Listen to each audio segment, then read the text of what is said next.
Hello, dear friends. Today is day 54 of my year of foraging for all of my food and medicine.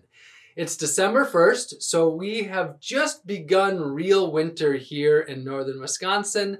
And today I'm going to show you what I have stored for the winter, what I am eating right now, and share about my health. How is the year going? About 2 months in.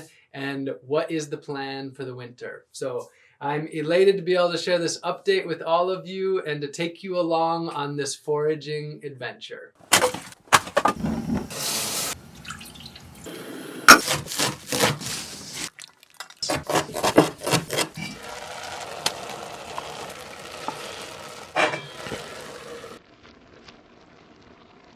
This is my pantry of dried and canned foods, and there is a pretty large diversity of foods and medicines here. In fact, there's over 100 different foods and medicines, many of which are daily staples or multiple times per week. Others are more occasional, and others I haven't even worked with yet. You know, the interesting thing for me is I'm now almost 2 months in, and it's hard to even fathom that it's already been 2 months independent of the grocery stores and restaurants, nothing packaged or processed. Nature has been my garden. I'm not even eating from gardens. It's only foraging what is growing freely and abundantly. And the way that I know that it's going well is that I'm not generally counting the days. Most days, I'm not even thinking about the fact that I'm foraging all of my food and medicine. So it has been going quite smooth.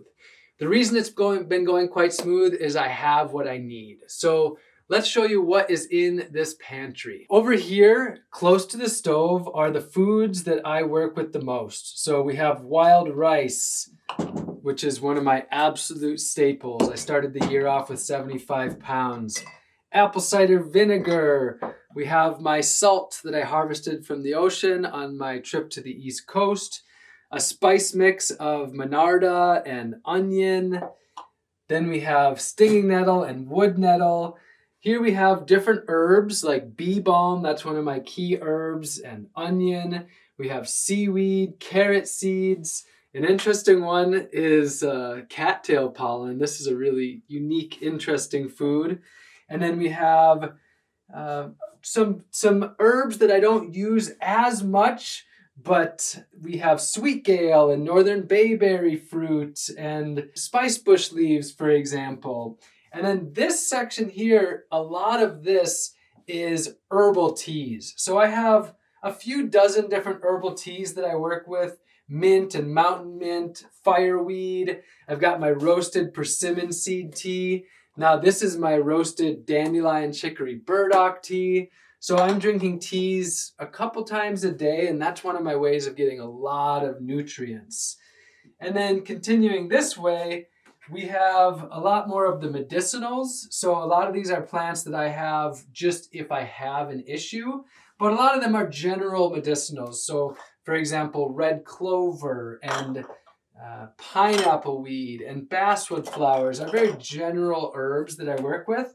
But then I have stronger ones like white vervain, barberry leaves. Over here, I have my medicinal mushrooms. With those, I've blended that together to make my medicinal mushroom tea. This is a key staple tea for me. Down here, this is a lot of my fruits. So I've got applesauce and pear sauce. I've got blueberries. I have autumn olives. I have pear sauce.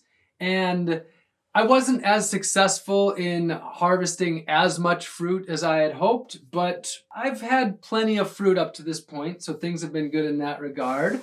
Over here, this is some of my different mushrooms. So chicken of the woods, maitake, king bolete, chanterelles, puffball, hedgehogs, to name some of them. And then over here, I have some canned meat. So this is canned whitefish and this is canned venison. 99% of my fish and venison is in the freezer, which I'll show you. More of my ferments. This is fermented wild onion and bee balm. We're in the point that I don't have much fresh food anymore. So in the past, this was full of apples and different, fresh fruits that I was eating. But now I'm in a stage of more preserved foods.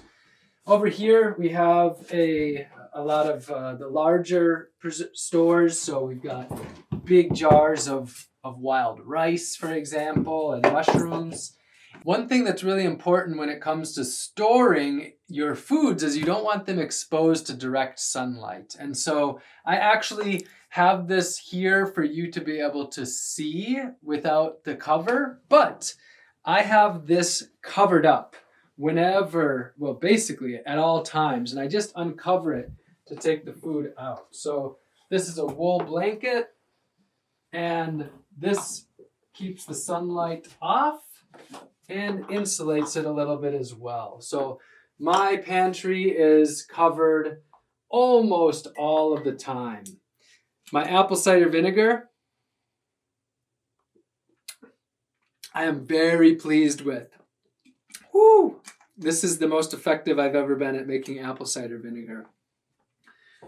Now, if you come over here, down here is the overflow. So these are all herbs that I have in small quantities over here. Wow, I have way more herbs than I need.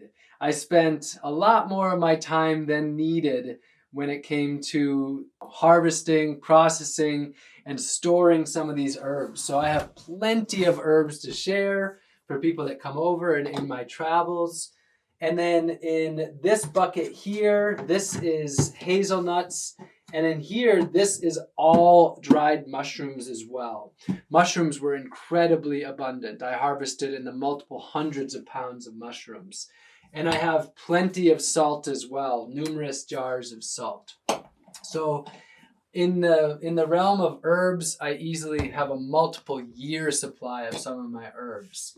Now, nuts are an area where I've done very well. So these are black walnuts. These are from a tree down in Madison. That's a nice large one. And then up here, these are pecans. These came from my trip to the East Coast. And I've been eating pecans mostly every day. Those have been adding real joy and real nutrition to my life. And then here, more black walnuts. So this is a perfect time to point out my hands. They're not dirty, as a lot of people have been commenting. They're stained with black walnuts. So these clothes are dyed with black walnuts. I just dyed more clothes and then processing these. I don't wear gloves and the stain lasts for a couple weeks. So I am often stained with black walnut. And then we have, these are hickory nuts, and with these I make hickory nut milk. And I have both shagbark and shellbark hickories. This is just a sampling of the nuts that I have. I have a much larger quantity of these stored inside of the house on the property. And then here are hazelnuts. These came from right here in northern Wisconsin. Some of my nuts have come from my travels and some of them from this area. I'm drinking a lot of juice. I store my juice in the freezer. This is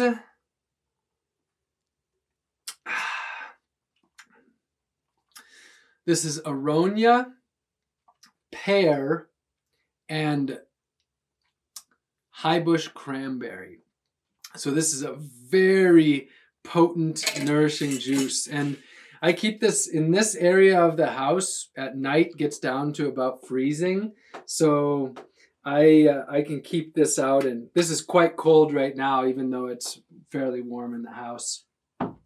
My water comes from the well here on site, and if I'm traveling, comes from different springs that I harvest from. And then I've mentioned wild rice a couple times already, but I just cannot stress enough the importance of wild rice. This is just one of my absolute staple foods. And there's other staples. You don't need wild rice in order to live completely off of a foraged diet. But I'm from the land of the wild rice. This is the land of the Anishinaabe people. And I want to give such a deep level of gratitude to the Anishinaabe people for being stewards of the wild rice for hundreds of years. A new staple food for me is wild parsnips. And I'm storing these in sand. It's supposed to be wet sand, and honestly, I didn't get around to wetting it. But they seem to be storing well still. These are delicious. They're the same as your domesticated parsnip. They're the exact same plant, but these grow by the hundreds of thousands of pounds in the roadsides and the farm fields around Wisconsin and many other places. So wild parsnips, a new food for me. I harvested these wild greens about a week ago, just before our ground got covered in a foot of snow. This is wintercress, and I'm also harvesting watercress. And this is my main fresh vegetable right now. And tomorrow I'm going out to see if I can harvest this from underneath the snow. Very grateful to still be eating fresh greens. So speaking of cold and frozen weather, I'm going to take you outside to the cooler and to the freezer where a lot of my food is. For the last week, it has not gotten above freezing. The daytime highs are in the 20s, and lows are generally in the teens or the single digits, which means my cooler is a freezer. And so in here, I've got juices like grape juice and high bush cranberry. I have, greens are frozen in here. I'm mostly eating my frozen mushrooms right now and using most of those up and saving my dehydrated mushrooms since those are so easy to travel with. These are frozen chanterelles and chicken of the woods. We have bones. This is venison bones for bone broth. And there's also salmon in here. This is actually the organs of salmon as well as the semen, which is a very nourishing food. The season has wrapped up when it comes to harvesting very many greens. There's still plants to harvest in this, which I'll learn more about. But the season is really wrapped up, and I've finished almost all of my processing. And so I'm really grateful to be done with all the processing. The main foods to be harvesting now are venison and fish. Those are two of the key staples to still be harvesting. And the 15-day forecast does not show us getting above freezing. So it's pretty cold out. Here's the freezer. Actually, I would say that the space inside this freezer has opened up substantially over the last month of me being back from my tour. I've eaten a lot of food from in here. In here, there's a lot of fish, venison, a lot of juices, some fruits, the onions, the ramps.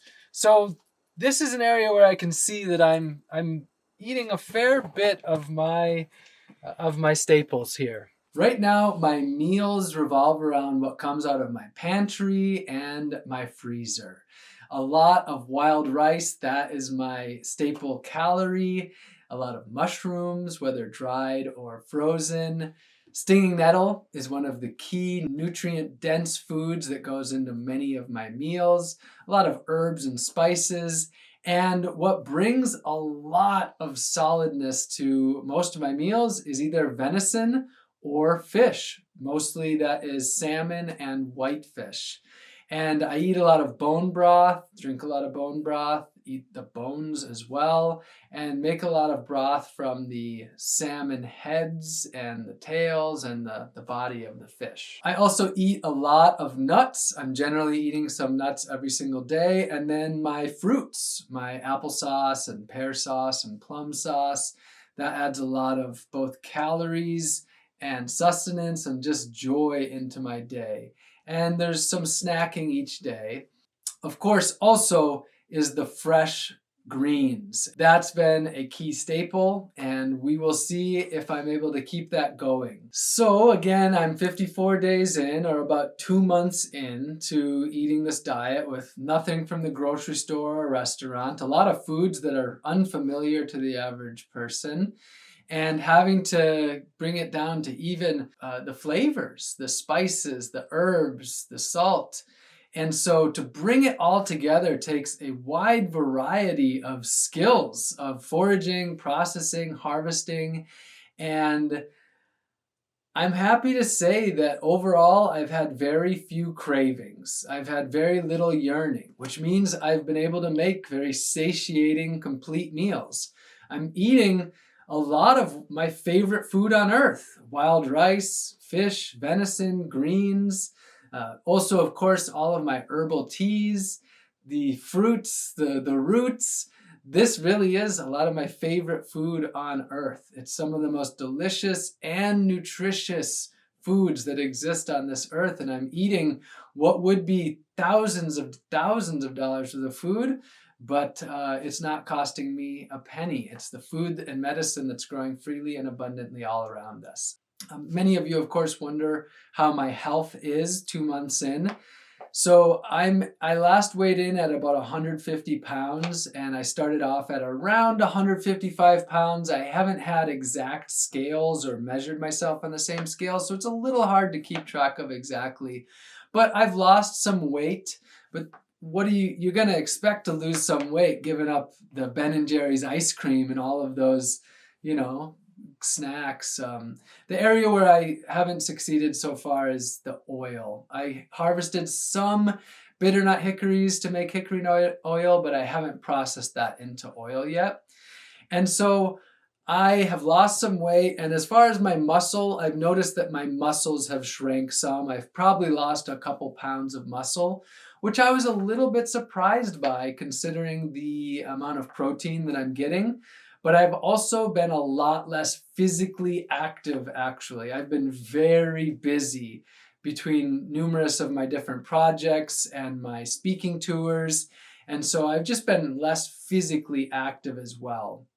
But overall, I would say that I'm in good health. I'm happy with where I'm at.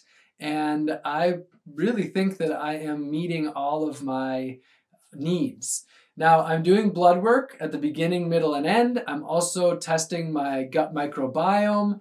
And so we will, in time, be able to look back and see if indeed I am meeting all of my needs. And all of that information is going to be tracked on my website. A question is, am I getting enough food? And that's even a question that I ask myself sometimes. Because of how busy I am between all of the foraging and processing and everything, but also the 1 Million Community Fruit Trees Initiative, my speaking tours, making these videos takes a good amount of time, and managing a team with my nonprofit. Many days I don't necessarily eat as much as I'd like to because I'm cooking everything from scratch. So it takes quite a bit of time to do all of the cooking and the eating. Overall, I do think that I am. And do I have enough food to last me through the winter? Well, the way that I designed this is that I don't need enough food to last me through the winter because I'm going to be in Florida for January and February. Absolutely, it's possible to live completely off the northern Wisconsin diet, besides harvesting salt from the ocean. And that would have just meant harvesting more of many of these foods. But I am someone who likes to be in a warm place for part of the winter, and I'm going to be teaching a foraging school there, as well as doing a month-long tour, activism and speaking tour. If you're interested in coming to Florida this winter, or if you're in Florida, you can go to robingreenfield.org/foraging school, and that's going to be a weekend-long immersion in learning a lot of this. And the website will tell you all about that. And tomorrow I'm going on tour in Wisconsin. I have about a 12-city tour throughout Wisconsin and Minnesota. So I am keeping very busy in this year of foraging all my food. I'm very hopeful for the next 10 months. I am continuing to deepen my relationship with the earth. I knew theoretically that the earth could provide me with everything that I needed freely and abundantly, but I am really truly experiencing that. The abundance is very real all over. The abundance is real throughout the world. And there are areas of scarcity, absolutely, but there is such an incredible abundance. And it takes real skills. in order to be able to do this. I did not learn all of this overnight. This was a deep amount of practice. But through all of this, I am deepening my relationship with the earth, deepening my relationship with the plants and animals, and deepening my relationship with humanity. So I'm grateful to be on this journey with all of you, and very excited for the next 10 months to come. I love you all very much, and I'll see you again real soon.